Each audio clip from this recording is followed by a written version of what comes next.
Good sunrise. Welcome. Gonna give it a minute or two.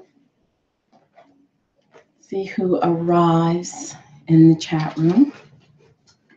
And while I do that, I'm gonna pick one of our oracle cards for today. I think we're getting to the place where we are exhausting our methodology here. I think we've almost gone through all of the goddesses. Okay, welcome. Welcome, Chris. So I just have a few minutes before I have to get off to a client. You know, I gotta pay bills. The awesome thing is I really enjoy what I do. My ultimate passion is the feet. The feet, often neglected, except for, you know, aesthetically. I know a lot of women get pedicures. I've actually never had a pedicure. But the feet are the foundation of your life. And my motto is love your feet and your body will love you. But this short little video is not going to be about feet. As much as I would love, I should do a separate video on reflexology. So welcome Chris and Denise James and Deborah. I love the name Deborah. It's such a strong name, Deborah. And welcome Anna, and welcome everyone else. So before we get started, let me go ahead and bring in the chimes. If we can enter into this sacred space, this sacred realm. Take a nice deep breath, deep centering breath all the way down into our diaphragm.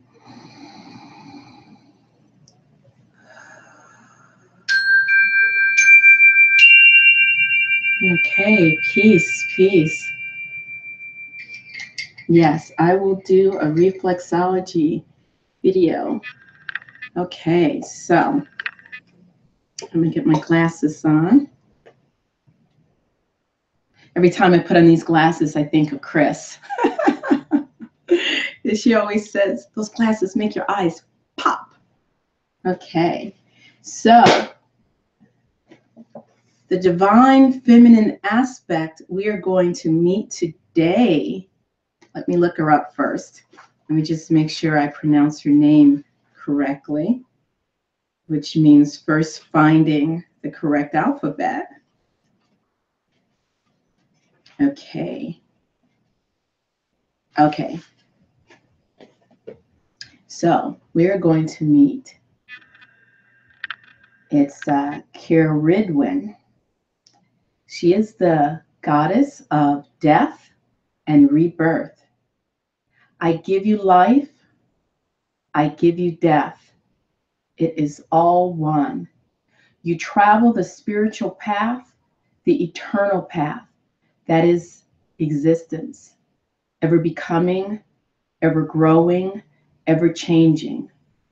Nothing dies that is not reborn. Nothing is born that does not die.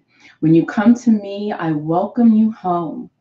Then I take you into my womb, my cauldron of transformation, where you are stirred and sifted, blended and boiled, melted and mashed, reconstituted, then recycled. You always come back to me. You always go forth renewed. Death and rebirth are but points of transition along the eternal path. To the Welsh, Ceridwen is a triple goddess, maid, mother, and crone, whose totem animal is the great white sow. See, she is associated with the moon, inspiration, poetry, prophecy, shape-shifting, life and death.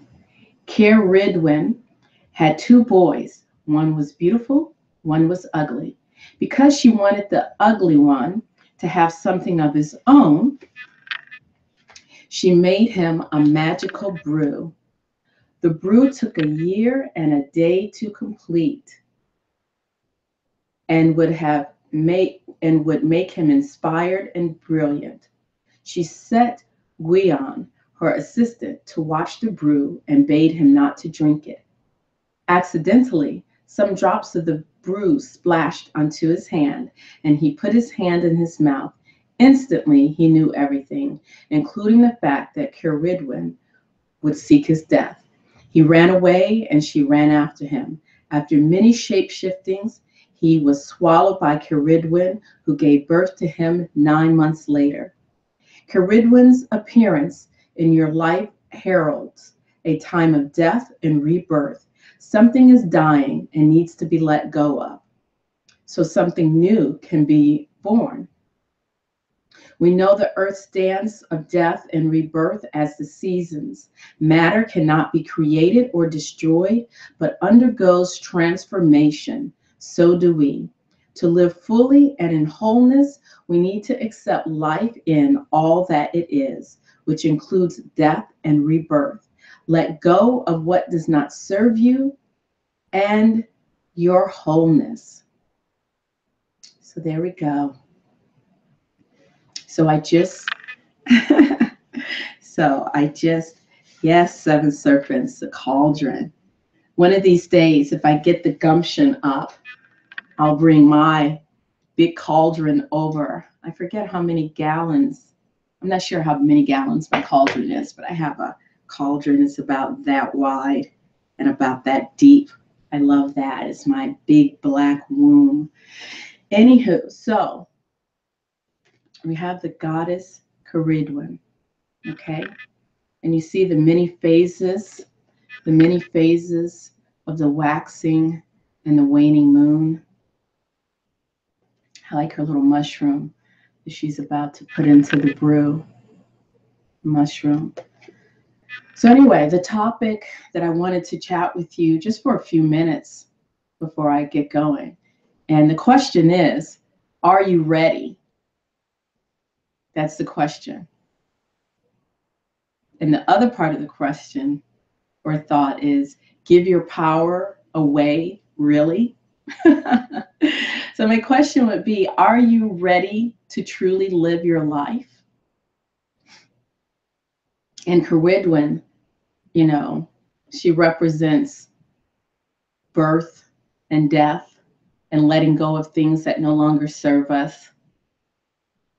Letting go of those aspects of ourselves that we allow to sabotage ourselves.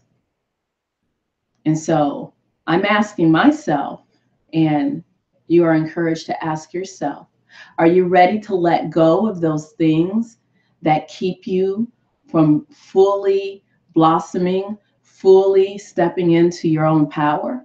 What are some of the things that keep you from stepping into your power? Is it constantly living in the past?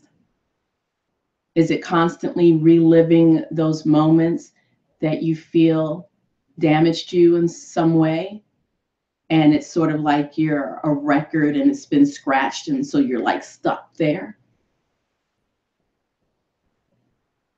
But unless the groove is so deep that it totally destroyed your physical body and therefore you're 6 feet under, if the groove is not that deep, it can be smoothed out and you can stop skipping, but the choice is yours.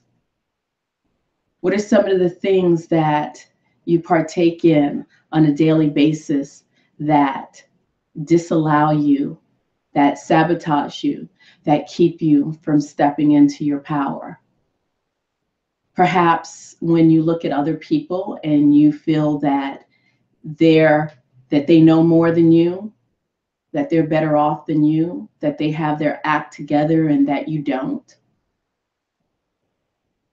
Are you refusing to step into your power when you continue to allow your subconscious mind to be fed with fear porn, when you continue to indulge in the 6 o'clock news for the sake of being informed, how do you feel when you turn off the 6 o'clock news? How do you feel when you visit certain television channels or even YouTube channels where the atmosphere is not one of inviting you to step into your own power, not one where they're reminding you that you have everything within you to accomplish the things that you need to accomplish in this life, that you desire and want? I've had quite a few people tell me about various channels that they enjoy being on. And then they mention, well, a little bit of it I like, and then other parts of it really leaves me in fear. And I don't know, it's like we divorce our gut feeling from, I'm not even sure what the term is, other than consciously making a choice to do things to protect ourselves. You know, when we continue to allow ourselves to sit at the feet of those who don't point to our power, but point to places where either they hold the power and you come to them to get adjusted and corrected so you can have your power. But once you get adjusted and corrected, you still feel a lack because you've thus given your power over to them. So I would invite you today, as you go about your day, to take note of the ways that you give your power away, that you negate the fact that you have everything that you need. I mean, it's insidious, meaning that it's sneaky, it comes up on us. And, if we're not being discerning, we're left drained and lacking and wondering why that is. When you watch certain programs, whether it's movies, whether it's the news, or when you hang out with certain friends, notice how you're feeling when you're done. Do you feel drained? Do you feel slumped down? Or do you feel invigorated?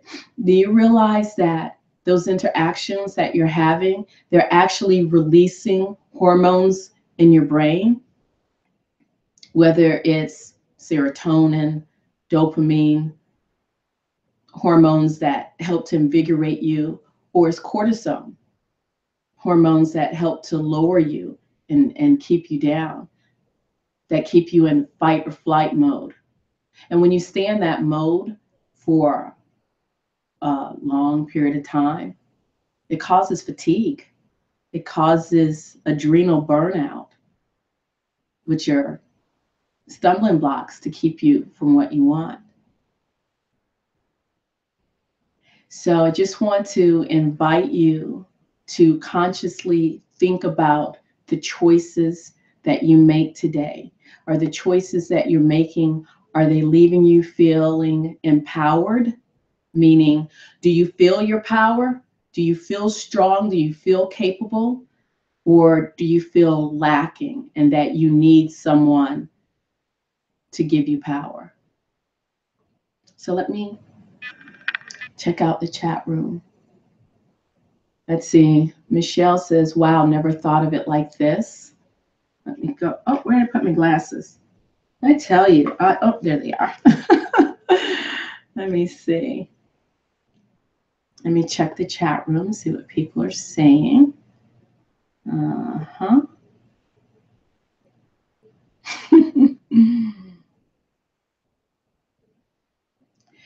Bright Celtic Moonlight says, trying to fix everything for everyone because I feel it so intensely. We can't fix anything for anyone, and no one can fix anything for us. It's all about us. Yes, Bright Celtic Moonlight says, I can let them be and heal themselves. Yes. You know, we can be friends. We can be a witness. You know, I don't consider myself a healer. You know, yes, I use the term healer in my title, but I always tell people, you know, you heal yourself. I am a witness here, a witness to hold space. I'm a person who, you know, is saying, yes, I see you. And I've had plenty of people, you know, that say to me, Tamu, yes, I see you. And Deborah says, I don't compare my life to others. That's a very good thing, because when you compare your life to others, when you compare yourself to others, you are indeed giving your power away. Chris Monet says, constantly stuffing straw, quote unquote, negative thoughts back into our minds, into our souls, like the scarecrow of Wizard of Oz. She says she got that from Carolyn Mace. That is true. Let's see. And yes. So yeah, so I just want to leave you with that. Whatever Jake makes, I like those glasses, Tamu. Thank you. You have just helped the vanity in me. Yesterday, I did something brave. I don't know if any of you noticed it. I do have my hair down today. That's only because I'm lazy. But yesterday, when I got out of the shower, I pulled my hair back. And most people who know me, I always try to keep hair in front because of my forehead. I've always had, you know, we all have our issues, and mine has always been my forehead. But yesterday, I got out the shower, just pulled my hair back, and I was like, girl, you look good. So yesterday, when you saw me on video with my hair pulled back, that was a major milestone for me. You know, we all have this journey of becoming who we truly are, of totally loving and accepting ourselves for who we are, you know, in our conceived imperfections or perfections or whatever. It's all perfectly, we are perfectly beautiful, just as we are in this life, no matter what it is, no matter what it is. And we're all learning and growing. And, you know, part of that, of comparing ourselves to others, you know, we have a tendency to walk down the street or see someone dressed to the nines or with their briefcase or, you know, with their perfect this or that, and think, oh, they have their life together. Look at me. It's not true. We all have our issues. Oh. Yeah, yeah. So anyway, so I just wanted to leave you with that. Just remind you, be conscious of the ways that you give your power away, okay? And think of my favorite card, which is the Fool card. And no, I don't like the conventional definition of the Fool's card, which is, you know, let me just pull it out. It's not about, you know, being ignorant and blindly stepping in.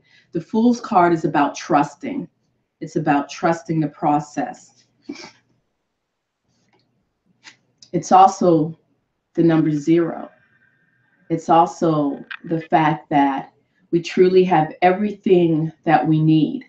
You know, we have everything that we need for the journey of this life to take us to our highest peaks, that highest level of ascension, which is really the deepest level of going within, that involution,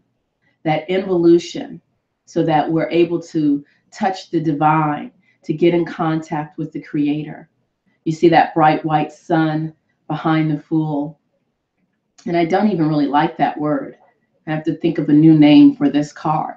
But that bright energy, that eternal energy of the sun, which is that energy of the divine source that is within us, that we are born into this world with our finest raiment, with our tools, with everything that we need, with our instincts, the little white puppy nipping at your heels, showing you where you need to go, showing you that, you have this internal companion, that still small voice, that gut instinct. So I invite you to check into your tool bag and tap into that internal power, that cosmic egg.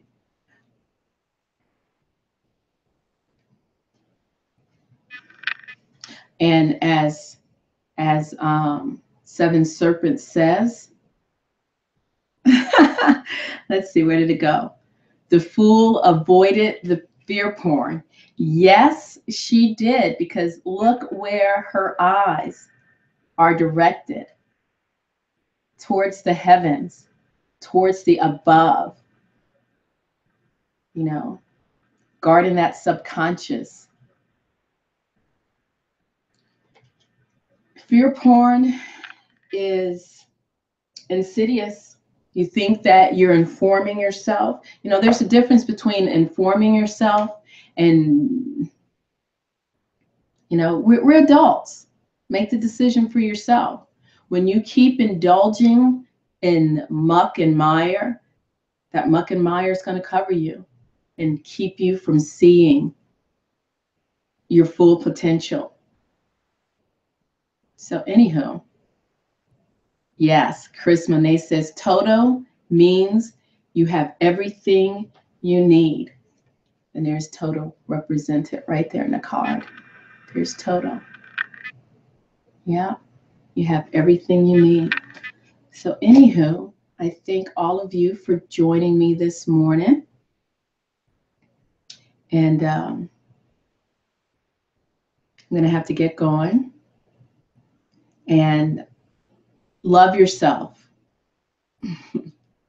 Love yourself. And when you love yourself, you keep trusting and believing in yourself, and surround yourself by other people who encourage you to trust and believe in yourself. They trust and believe in themselves. They're not trying to tell you that you don't have what it takes, so therefore you need to pay them to adjust you, to give you what you need. Surround yourself with those people who remind you of who you are. So thank you for being here. Let me go ahead and take out this moment with the chimes. Chris Monet says Toto was the one who exposed the fraud as well. That's all from the Wizard of Oz. Check out the Wizard of Oz and check out the works of Carolyn Mace. Thank you. Thank you. And welcome to, I see lots of new names. But I'm going to have to go. I will do another live later today. I'm sorry I have to get going. I'm sure I have a client waiting for me right now. So I wish you peace. I wish you peace, peace, peace, peace, and great bliss.